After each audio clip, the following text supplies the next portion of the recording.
أعوذ بالله من الشيطان الرجيم. بسم الله الرحمن الرحيم.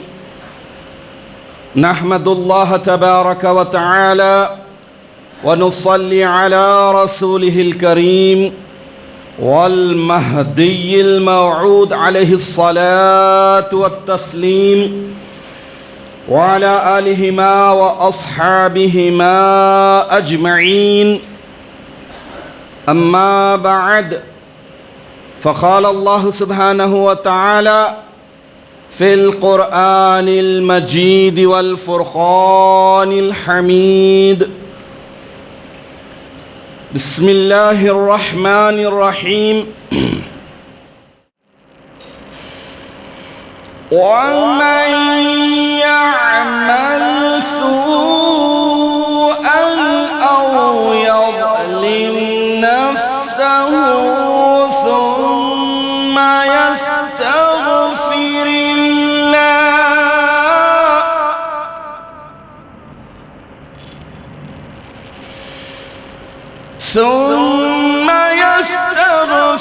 الله يجد الله غفورا رحيما.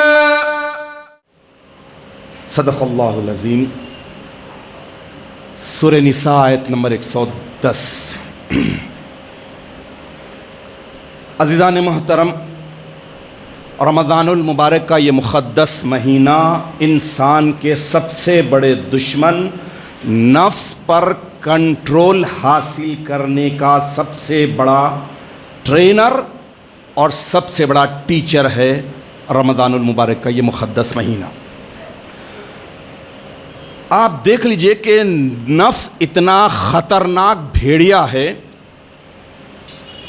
کہ برائی کی طرف، گناہ کی طرف دوڑ کر بھاگتا ہے، تیزی سے بھاگتا ہے، اور نیکی کی طرف، اچھائی کی طرف گھسیٹ کے لانا پڑتا ہے. اس خطرناک بھیڑیے پر قابو پانے کے لیے اللہ تبارک و تعالیٰ نے ایک چیز بتائی ہے کہ موت کو سب سے زیادہ یاد رکھنا.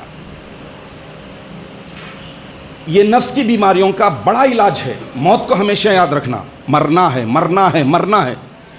جتنا انسان گناہوں میں مبتلا ہوتا ہے، غافل ہوتا ہے، نیکیوں کو چھوڑا ہوا ہوتا ہے، اس کا ایک بڑا ریزن ہوتا ہے موت کو بھول جانا. فٹ اچھا ہوں میں، کریں گے، دیکھیں گے، سب کر رہے ہیں، میں بھی کروں گا. یہ گھمنڈ میں، یہ ذام میں رہتا ہے. لیکن موت ایک ایسی چیز ہے. انبیاء کرام کی سیرت پاک کو اٹھا کر دیکھ لیجیے. اولیاء اللہ، انبیاء کرام تو معصومون الخطا، اولیاء اللہ بھی خاتمہ، موت، مرنا لرزتے تھے. اور یہ بھی کتنی بڑی خوبی کی بات ہے کہ گناہ کے دوران موت نہ آنا اور گناہ کے بعد توبہ کی، بخشش کی، مغفرت کی مہلت، ٹائم ملنا، یہ اللہ رب العالمین کے احسانات میں بڑا احسان ہے. گناہ کر رہے ہیں اسی دوران اگر آ جائے تو بعض وقت جب ہوتا ہے اسٹیج پر ہے، ڈانس کر رہے ہیں، آن دی اسپاٹ ڈیتھ. لیکن عمومی طور پر اللہ تعالیٰ کی رحمت اتنی وسیع رہتی ہے، گناہ کے دوران نہیں آتا. تو یہ بہت بڑا احسان ہے اللہ تعالیٰ کا. تو موت کو ہمیشہ یاد رکھتے رہنا ہے. موت کو، کیونکہ موت ایک ایسی چیز ہے جو انسان کو ٹریک سے ہٹنے پر اس کے خطرناک نتائج سے آگاہ کرتے رہتی ہے کہ تم ذرا ٹریک سے ہٹیں گے تم گھائی میں جائیں گے. اس لیے موت بہت بڑی بیماریوں کا بہت بڑا علاج ہے نفسانی. حاضرین محترم، یہ مغفرت کا دہا ہے اور آج 14 دن رمضان المبارک کے پورے ہو رہے ہیں اور دوسرے دہے کے یعنی مغفرت کے دہے کے 4 دن ہو رہے ہیں. آج جس ہستی کا عرس مبارک ہے، حضرت بندگی ملک الہدات خلیفہ گرو رضی اللہ تعالیٰ عنہ غایت الرضوان، امامنا علیہ السلام کے دستے حق پرست پر تصدیق کر لیے، بیعت کر لیے، لیکن ترک دنیا اپنی حد تک وہ شرط مان کر رہے کہ جب تک نفس جیسا بڑا دشمن اور شیطان جیسا بڑا دشمن میرے پاس آ کر سرنڈر نہ ہو جائے،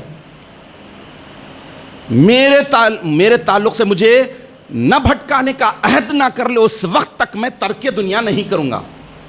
چنانچہ اس وقت ترک کرتے ہیں جب نفس اور شیطان حضرت خلیفہ گرو رضی اللہ تعالیٰ عنہ کی بارگاہ اقدس میں آ کر سرنڈر ہوتے ہیں اور کہتے ہیں کہ حضرت اب تو ہم کسی قیمت پر آپ کو گمراہ نہیں کر سکتے۔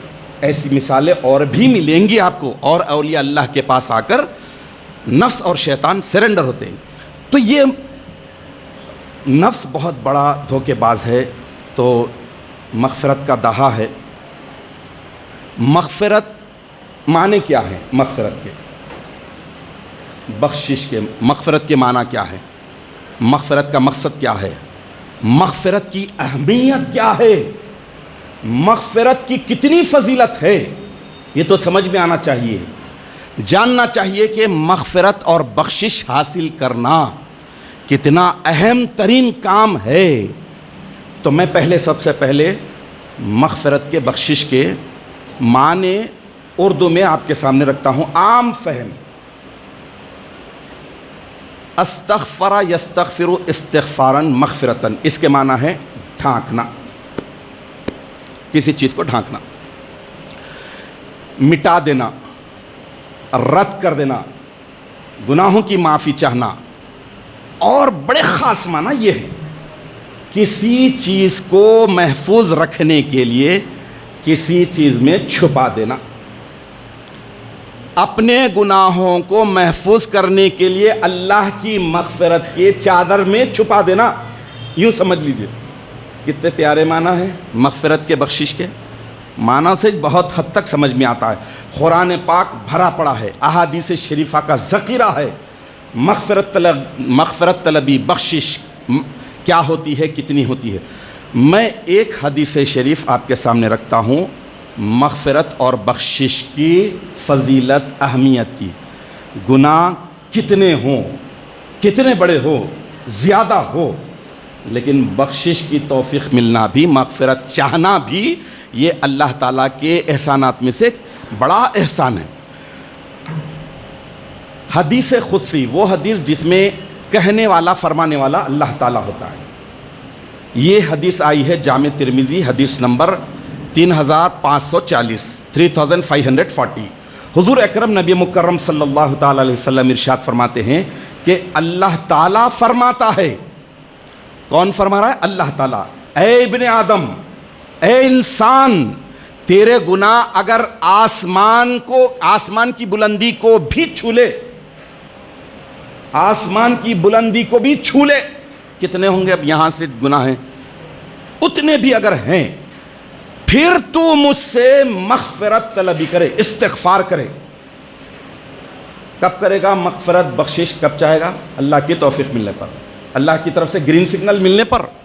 غفلت میں پڑے ہوئے ہیں تو بہت سارے ایسے ہیں، گناہوں میں لطف ہیں، نماز بھی، روزہ بھی، چوری بھی، چکا بھی، جھوٹ بھی، مکر بھی، فریب بھی، دھوکہ بھی، سب ڈنکے کی چوٹ پہ کرتے، پھر بھی معصوم گڑیا بن کر جا رہے ہیں۔ اللہ تعالیٰ کے فرمان میں غور کیجئے کہ اے ابن آدم، اے انسان، تیرے گناہ اگر آسمان کی بلندی کو بھی چھونے لگے، پھر تو مجھ سے استغفار یعنی بخشش طلب کرے تو میں تجھے معاف کر دوں گا، اور مجھے کسی کی کوئی پرواہ نہیں۔ سبحان اللہ، کسی کی بھی پرواہ نہیں، کیونکہ معاف کرنا اس کے ہاتھ میں ہے، پکڑنا اس کے ہاتھ میں ہے، چھوڑنا اسی کے ہاتھ میں ہے۔ اب میں فضیلت بتاتا ہوں کہ مغفرت طلبی کی، بخشش کی کتنی اہمیت ہے، کتنی بڑی فضیلت ہے۔ ہم آپ بڑی غفلت میں ہیں، گناہ کرتے ہیں، جھٹکتے ہیں، نکلتے ہیں، پھر نارمل زندگی گزارنے کی کوشش کرتے ہیں۔ یہ اللہ کی غفاریت ہے، ستاریت ہے۔ سب ہونے کے باوجود نہ غذا دانہ پانی روکتا، نہ ہوا روکتا، نہ سانس روکتا، سب ملتی ہے، سب کو ملتی ہے، نیکوکار کو بھی، بد کو بھی۔ تو میں نے جو آیت شریفہ سورہ نساء کی پڑھی ہے، اس کے معنی تو پہلے سنیے۔ اللہ تعالیٰ گارنٹی دے رہے ہیں کہ جو شخص کوئی برائی کرے، یا خدا کی نافرمانی کر کے اپنی جانوں پر ظلم کرے، پھر اللہ سے مغفرت چاہے، استغفار چاہے، تو یقیناً اللہ کو بخشنے والا اور مہربانی کرنے والا پائے گا، بخشنے والا۔ تو اب بخشش کیسے چاہے، کتنی چاہے؟ رمضان المبارک کا یہ مقدس مہینہ ہے، ایک اصول بنانا پڑے گا آگے کے 11 مہینوں کے لیے۔ کون ہے بتائیے گناہوں سے پاک ہے؟ کوئی بھی نہیں۔ جو گناہوں سے محفوظ تھے، معصوم کی بات نہیں کر رہا ہوں، محفوظ تھے، وہ روتے تھے، وہ گڑ گڑاتے تھے، کہیں چھوٹی سی لغزش نہ ہو جائے، کہیں چھوٹا سا گناہ نہ ہو جائے، دی ہوئی ولایت نہ چھین لی جائے، لرزتے تھے۔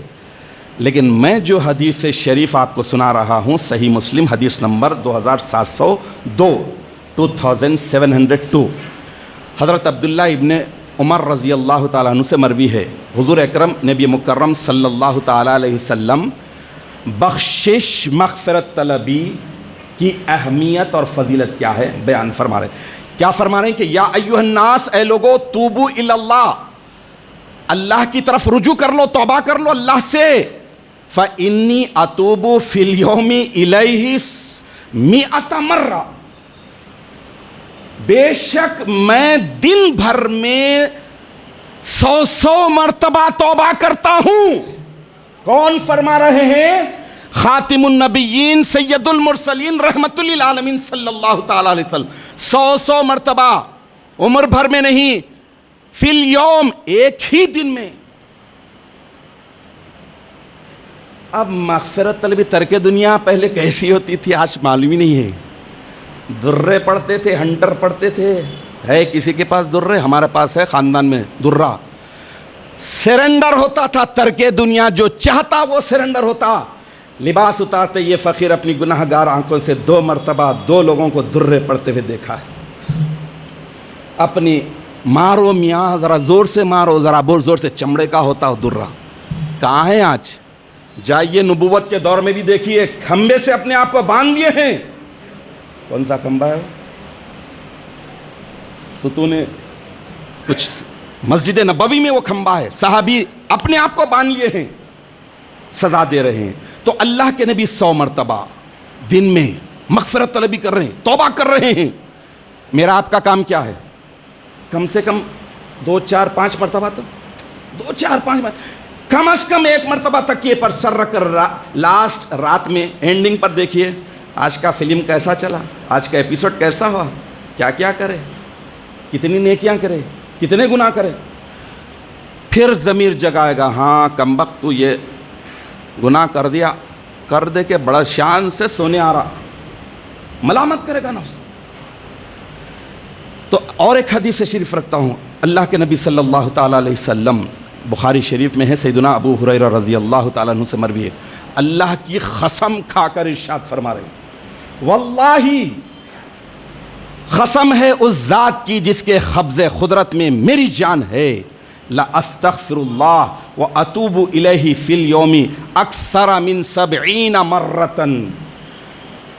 اللہ کے نبی ارشاد فرما رہے ہیں کہ قسمیاں کہ میں اللہ تعالیٰ سے روز دن بھر میں 70 سے زیادہ مرتبہ مغفرت چاہتا ہوں، استغفار چاہتا ہوں اور اللہ سے توبہ کرتا ہوں۔ مغفرت کا دعا بولے تو کیا مطلب ہوا؟ اچھی سحری، اچھا افطار، اپنے گناہوں کو دھلانا ہے نا۔ اللہ تعالیٰ خود تیقن دے رہے ہیں، زمین سے لے کر آسمان کو چھونے بھی اگر لگ رہے ہیں تو آؤ، بالکل پیور ہو کر آؤ، سچے دل کے ساتھ آؤ، اخلاص کے ساتھ آؤ، محبت کے ساتھ آؤ۔ جو گناہ ہو چکے ہیں ہو گئے، چلو آؤ، معاف کر دیتا ہوں میں، 1 لمحے میں، 1 منٹ میں، 1 سیکنڈ میں تمہارے سارے گناہ معاف کر دیتا ہوں، ساری تمہاری ہارڈ ڈسک ڈیلیٹ کر دیتا ہوں، پھر سے فارمیٹ کر کے فریش کر دیتا ہوں۔ اس سے بڑا اور کیا ہونا۔ اور ایک حدیث شریف ہے ابن ماجہ میں، حضرت عبداللہ بن بصر رضی اللہ تعالیٰ عنہ سے مروی ہے، حدیث نمبر 3818 3818۔ اللہ کے نبی صلی اللہ تعالیٰ علیہ وسلم ارشاد فرماتے ہیں کہ توبہ، گڈ نیوز ہو، مبارکبادی ہو، خوشخبری ہو اس کے لیے، لمن وجد فی صحیفتہ استغفاراً کثیرا، جس کے نام اعمال میں مغفرت طلبی کثرت کے ساتھ پائی جاتی ہے، اس کے لیے مبارکبادی ہے، گڈ نیوز ہے، خوشخبری ہے۔ تو اب ہمارے آپ کے جائزہ لینے کا ہے کہ یہ 4 دن گزر گئے، یہ مت دیکھیے 4 دن گزرے دوسرے دہاکے، یہ دیکھیے کہ 58 سال کدھر گئے، کن کاموں میں گزرے، نیکیاں کتنی کی، بزرگوں کی روش پر کتنا چلے، دم خدم کی کتنی پابندی ہوئی، عقائد کا تحفظ کتنا ہوا، عقائد میں بگاڑ کتنا کرے، بد عملی کتنی ہوئی، ذکر کو کتنا چھوڑا، دوسرے خداؤں کی پوجا کتنی کی، ایک خدا کو کب کب چھوڑا، یہ سب چیزوں کا حساب لینا ہے مجھے اور آپ کو، سب کو۔ یہ نہیں کہ 4 دن گزرے دوسرا دہا ہے مغفرت کا، نہیں، پوری عمر میں کیا ہوا، پھر گڑ گڑاؤ اور آسانی کے ساتھ منانے کا سنہرا وقت، سنہرے ٹائم، بہترین ٹائم وہ ہے آخری رات کا آخری پہر، میں ہی میں تو ہی تو، میں ہی میں تو ہی تو۔ جب بات کرو ٹاک کر کے دیکھو، ذرا ایک آنسو ٹپکا کر دیکھو، خدا کی قسم یہی آپ کو فیل ہوگا کہ میرا خدا صرف میرا ہے۔ تو مغفرت طلبی کتنی عظمت والی چیز ہوئی، کتنی اہمیت والی چیز ہوئی، اللہ کے نبی دن بھر میں 100 مرتبہ 100 ٹائمز سے زیادہ معصومن الخطا ہیں، ساری قومیں آپ کے پرچم تلے آنے والے ہیں، شافع محشر ہیں، آپ کے تحت میں آنے والے ہیں، پھر بھی آپ کر رہے ہیں، تو امت کو تعلیم دے رہے ہیں۔ عزیزان محترم، اللہ تعالیٰ کو کوئی آواز ایسی پیاری نہیں معلوم ہوتی جیسی گناہگار کی آواز، جب وہ استغفار کرتا ہے، مغفرت طلبی کرتا ہے، بخشش چاہتا ہے، اور ربی ربی اے میرے پروردگار، اے میرے پروردگار یہ کہتا ہے، تو اللہ تبارک و تعالیٰ جواباً ارشاد فرماتے ہیں، ہاں ہاں میرے بندے، ہاں ہاں ہاں آجا میرے بندے، آجا آجا آجا، میں تجھے اپنی غفاریت کی چادر میں چھپا لیتا ہوں۔ اور اس کے بعد نہ صرف یہ بلکہ اللہ تبارک و تعالیٰ فرشتوں کو حکم دیتا ہے کہ اے فرشتوں، فلاں سنا فلاں کو میں نے ریلیز بخش دیا، معاف کر دیا، میں گرین کارڈ دے دیا اسے۔ لیکن اب میں جو آپ کے سامنے بات رکھ رہا ہوں وہ امیر المومنین سیدنا علی بن ابی طالب کرم اللہ وجہہ الکریم کی۔ آپ ارشاد فرماتے ہیں کہ جس شخص کو یہ 4 چیزیں عطا ہو جائے تو وہ 4 چیزوں سے کبھی محروم نہیں رہتا۔ پہلی چیز یہ کہ اگر اسے دعا صحیح طور پر کرنے کی توفیق ہو جائے تو پھر وہ قبولیت سے کبھی محروم نہیں ہوگا، اور دعا کا سب سے پرفیکٹ سچویشن، سب سے صحیح ذریعہ ہے سجدہ۔ ایک دوسرا ہے جسے توبہ کی توفیق ہو جائے، گناہ ہو گیا، نفس بھٹکا، شیطان بھٹکا، کر لیا، لیکن توبہ کی توفیق ہو گئی تو پھر مقبولیت سے نا امید نہیں ہوتا، یعنی اللہ ضرور اس کی توبہ کو قبول کرتا ہے، یہ امیدوار ہو جاتا ہے۔ تیسرا ہے جسے استغفار نصیب ہو، مغفرت طلبی نصیب ہو جائے، آج کے ٹاپک کے حساب سے بخشش کی توفیق مل جائے، مغفرت طلبی اس کے حصے میں آ جائے، بار بار وہ رونے لگے، بار بار گناہوں پر نظر ڈالے، بار بار اللہ سے بخشش مانگے، تو وہ مغفرت سے کبھی محروم نہیں ہوگا۔ چوتھا ہے جو شکر کرے وہ کبھی اضافے سے محروم نہیں ہوگا، لئن شکرتم لازیدنکم، تم اگر شکر کرو گے تو میں تمہیں اور زیادہ بڑھا کر دوں گا۔ تو رمضان المبارک کا یہ مقدس مہینہ ہمیں بتا رہا ہے کہ اپنے آپ کو ایک دم صاف ستھرا کرنا ہے، شائن کرنا ہے، رحمت کے بھی حقدار بننا، مغفرت کیسے ملتی ہے، مغفرت کی عظمت کیا ہے، مغفرت کی اہمیت کیا ہے، اس کو پیش نظر رکھتے ہوئے زندگی گزارے۔ دنیا کو مت دیکھیے، سب سے بڑا روگ کیا کہیں گے لوگ، اس میں بہت سی پبلک مر جاتی ہے، ہلاک ہو جاتی ہے، غارت ہو جاتی ہے۔ ارے لوگ جائے بھاڑ میں، جب خدا راضی نہیں تو پھر یہ دنیا کے خدا کیا بگاڑ لیں گے، کیا کر لیں گے، کیا دیں گے؟ جزا اور سزا دینے کا پاور کس کے پاس ہے بتائیے؟ صرف اللہ کے پاس نا، پکڑے گا بھی تو وہی، بخشے گا بھی تو وہی۔ پھر اس کے بعد 6 فٹ کے 7 فٹ کے یہ انسانوں سے ڈرنا، ان کو خوش کرنا، ان کو راضی کرنا، ان کے لیے دیوانہ ہونا، یہی سب سے بڑا شرک ہے۔ اللہ کو راضی کرنا چاہیے۔ تو رمضان المبارک کی ساری چیزیں یہی بتا رہی ہے کہ کسی چیز کو محفوظ رکھنے کے لیے کسی چیز میں چھپا دینا مغفرت طلبی ہے۔ تو اپنے گناہوں کو اللہ تعالیٰ کی ستاریت، اللہ تعالیٰ کی غفاریت کی چادر میں چھپا کر بخشش کے طلبگار بن جائیں گے، تو پھر اللہ تعالیٰ جیسا فرما رہے ہیں کہ جو کوئی گناہ غلطی کرے، خطا کرے اور اللہ تعالیٰ کے احکامات کی خلاف ورزی کر کے اپنی جانوں پر ظلم بھی کر لے، تو اللہ تعالیٰ سے پھر وہ مغفرت چاہے تو اللہ تعالیٰ کو غفور یعنی بخشنے والا، مٹانے والا، چھپانے والا پائے گا، اور رحم کرنے والا، مہربان بھی پائے گا۔ اللہ تعالیٰ سے دعا ہے کہ ہمیں سب سے پہلے گناہ کو گناہ سمجھ کر چھوڑنے کی توفیق عطا فرما، استغفار، مغفرت طلبی کی فضیلت اور اہمیت کو جان کر ہر دن کئی مرتبہ اللہ سے مغفرت طلبی کرتے ہوئے زندگی گزارنی چاہیے تاکہ دنیا اور آخرت میں ذلیل ہونے سے بچ جائے۔ آمین یا رب العالمین، وآخر دعوانا ان الحمد للہ رب العالمین۔